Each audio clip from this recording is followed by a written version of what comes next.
wearing seatbelt. Magstay na lang kami sa bahay ni Jano for one whole day. Tapos na lang kami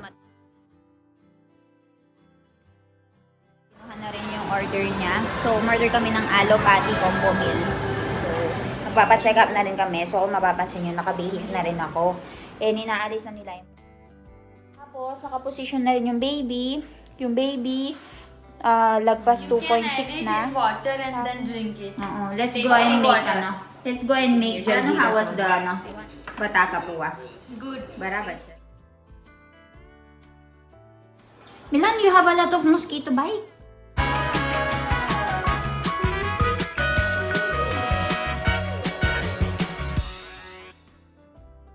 Maaga kami nagising ngayon kasi meron nga kaming pupuntahan at meron nga daw gagawin si Jano sa Varodra. Kaya naman sinabay na nga din namin yung pagpapacheck up. Wearing seatbelt. So, dito namin napag-isipan na kumain, guys. So, nandito kami ngayon. What do you call this one? Touch. Touch. So, meron lang gagawin si Jano. You have some work, no, Jano? So, kakain muna kami and then tatapusin niya yung trabaho niya. Dito na lang daw kami kumain. Para nasa mall, hindi na mainit. Actually, guys, nakapambahay lang pa mo ako. Pero bukas, meron kasing gagawin si Jano dito. So, napag-usapan namin na magstay na lang kami sa bahay ni Jano for one whole day. Tapos, doon na lang kami matulog. And then, bukas, magpapacheck up na lang kami para isang puntahan na lang. Nag-crave nga kami ngayon ng Subway, kaya naman naisipan namin na pumunta dito sa pinakamalapit na mall. Dahil nga napakaraming estudyante dito sa lugar na ito, kaya marami ka ring mga pagpipilian na mga mall kung saan ay pwede kang kumain ng lunch. Pwede kang magpalamig kasama yung mga barkada mo at saka manood ng sine. Kung hindi nga lang ako buntis, guys, ay in-enjoy ko na sana yung paglalakad dito. Pero madali kasing sumakit yung likod ko. Napakaganda pa naman daw ng mga sinehan dito. At talagang comfortable talaga. So, kakain muna daw si Jano bago pumunta ng eskwelahan. Yan, napakarami mong pagpipilian dito. May Chinese, may Punjabi, may Desi Chat. So, ayan. Dito na lang tayo kakain since there's napakadaming mga upuan. Choose and roasted garlic bread. Mili na nga kami kung ano yung o-orderin. And alam nyo ba, guys, dito sa may Subway nila, magkaiba talaga yung pwesto ng mga karne at saka ng mga vegetables. Yung iba kasi mga vegetarian, guys, medyo pihikan talaga. Ayaw nga nila na magkatabi yung mga pagkain ng mga kumakain ng karne at saka yung mga pagkain nila. Pero mga tao din talaga na yung mga ginagamit nilang utensils ay hindi talaga nila pinapagamit, lalong-lalo na kung magluluto ka ng mga pagkain na may buhay, kagaya na lamang ng manok, baboy at baka. Kaya naman kung mapapansin nyo ay talaga namang magkahiwalay talaga yung mga vegetables at saka mga karne. Order na nga kami at ginawa na nga ni ate yung order namin na alo patty. Hindi nga kami masyadong gutom, kaya naman 66 inches lang yung binili namin.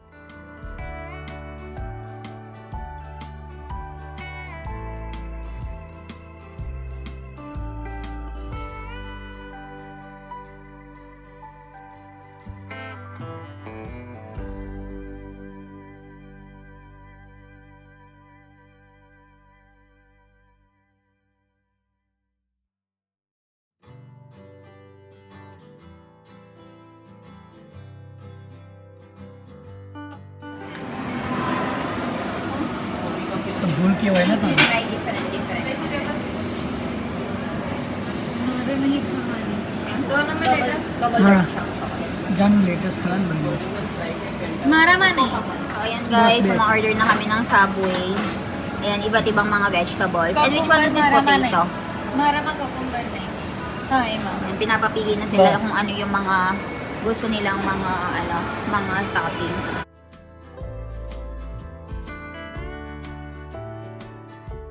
And sa mga to guys, gusto ko yung इसमें ज्यादा रखना. yung dark chocolate.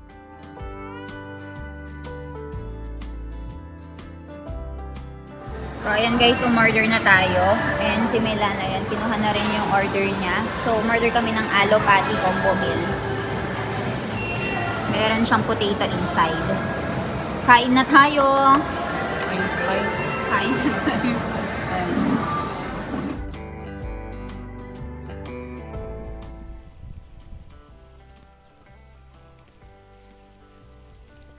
Nang hapon ding yon ay nagpunta si Bianan dito sa may farm nila ng papaya at tinitignan nga nila yung quality.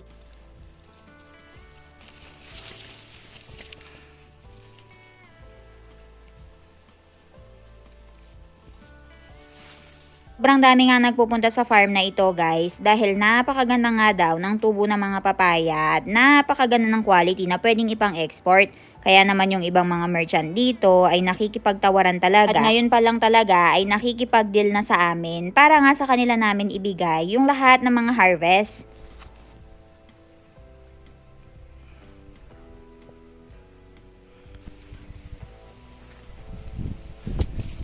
Nag-e-expect nga din kami ng magandang presyo guys dahil nung isang buwan nga ay meron nga ang bagyo na dumating dito sa lugar namin. Halos lahat ng mga papaya dito ay bumagsak talaga at kailangan nga nila magtanim ng panibago at kokonti na nga lang yung mga farms na natitira.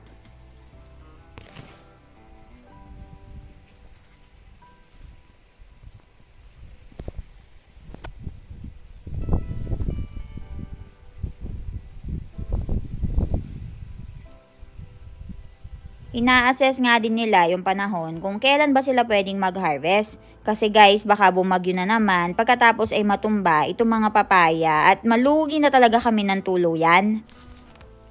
Kung madalas nga kayo nanonood, lalong-lalo na sa mga farm videos namin, ay siguro alam nyo na meron nga ang mga babaeng papaya at mga lalaking papaya. Yung mga lalaking papaya nga ay hindi nagbibigay ng mga prutas, pero nagpaparami sila ng bunga ng mga babaeng papaya.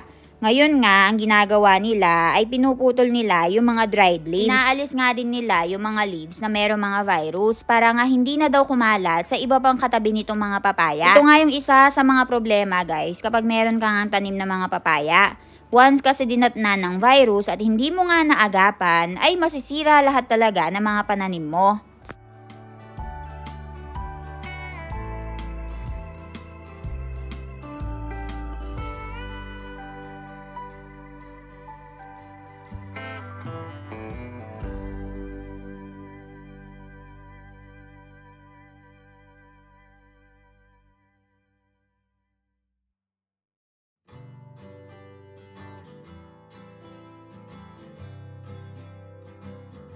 Dalawa nga yung hinar nilang workers dito para nga mag-cut ng leaves. At kung napapansin nyo, meron nga silang daladalang isang plastic para kapag meron na silang nakat, ay agad na nga nilang itatapon at hindi na nga isa pang tatrabauhin ng mga workers. Last year nga ay sinuwerte nga kami sa pagtatanim ng papaya, kaya naman this time ay naisipan nga nila na magtanim ulit. Maagang natapos si Jano guys sa ginagawa niya or sa ginawa niya sa school. So magpapacheck up na rin kami. So kung mapapansin nyo, nakabihis na rin ako.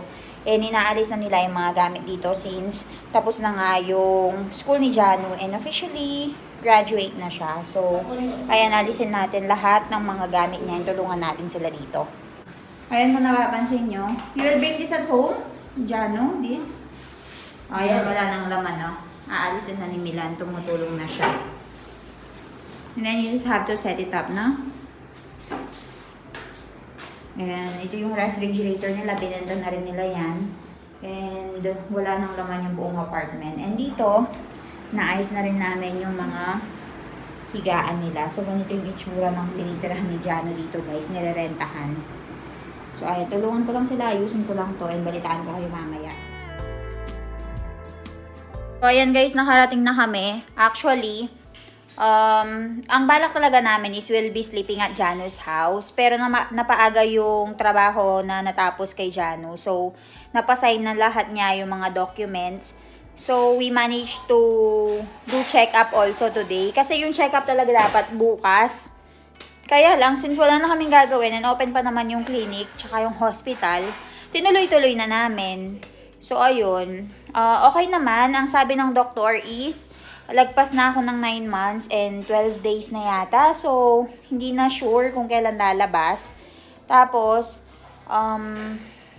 pwedeng lumabas ngayon, pwedeng lumabas bukas. Hindi na sigurado kung kailan lalabas yung baby. So, kapag na-feel ko na yung sakit, pumunta na nga daw agad ako sa hospital and huwag ko nang patagalin. Tapos, nakaposisyon na rin yung baby. Yung baby, lagpas 2.6 na. Tapos, ano pa ba? 2.66. So, mga 2.7 na. So, ayun, kahit na lumabas na daw yung baby, wala na magiging problema kasi okay na yung timbang niya. Yung ulo, guys, nakababa na rin. And, di ba dati pa right side siya? Dito siya sa may left side. Ngayon, nakaposition na siya dun sa may labasan talaga. So, pinapabalik kami after 6 days, 7 days, ganyan. Pinapabalik kami sa 18 na naman. So, ayun. And masama yung pakiramdam ni Doc Milan, guys, kasi nag 24 hours duty siyang kahapon. So, hindi siya nakatulog kahapon. Tapos nagbiyahe siya papunta ng Warodra. So, ayun, masama yung pakiramdam niya. And nilulutuan siya ngayon ni Mami ng puwa bataka kasi hindi siya makakain ng pagkain sa labas. So, papakita ko sa inyo yung niluluto ni Mami and tutulungan ko lang siya dito. Si Mami, nagluluto siya ng puwa bataka. Inaayos na niya yung potato. Kami kay Gyata, Aje?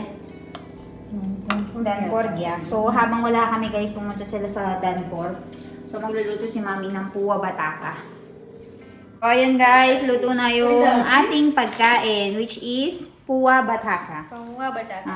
And then, meron tayong kakainin na soda. Iinumin na soda. And nilalagay pala nila itong jaljeera na to. Jano, you usually put this in soda, this jaljeera? No. Then? If you want to make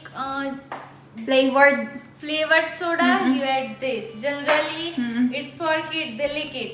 Okay. Or you can add it in water. It's good for digestion, I think, no? Yes. You can add it in water and then drink it. Let's Tasty go and make water. Let's go and make jaljeera soda. I want to taste. Ang gagawa si Mami ngayon ng tinatawag nilang limbu soda.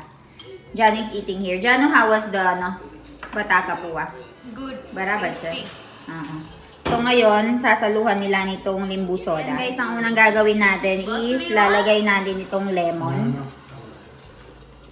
Ayan. Libre lang yung lemon natin dito, so walang problema. Ma-fat out from our backyard. Ayan. And then meron tayong biniling ganito, guys. Oh. Soda. Ha? This is 12 peso only? Yeah, 12 peso. Why are you very sexy with the So, ayan. Akin lo jowash, egg glass. Juve Ano jowe? So, ayan, ganyan siya ginagawa, guys. And then, डाली बीजू नाखी दे jaljeera ito. Ito yung binili natin ng jaljeera. Dalam nakka puro-puro. Sidura kay. Baju nama.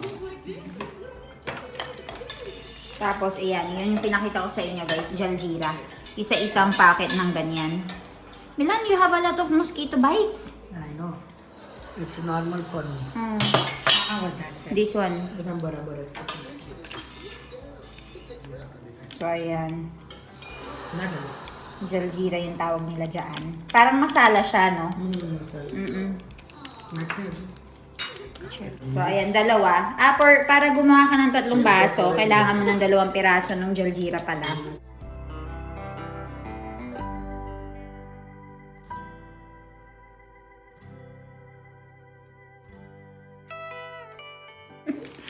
Sarap kumain ni Jano. Ayan, and then, ilalagay nila itong soda na to. Kay itu ni.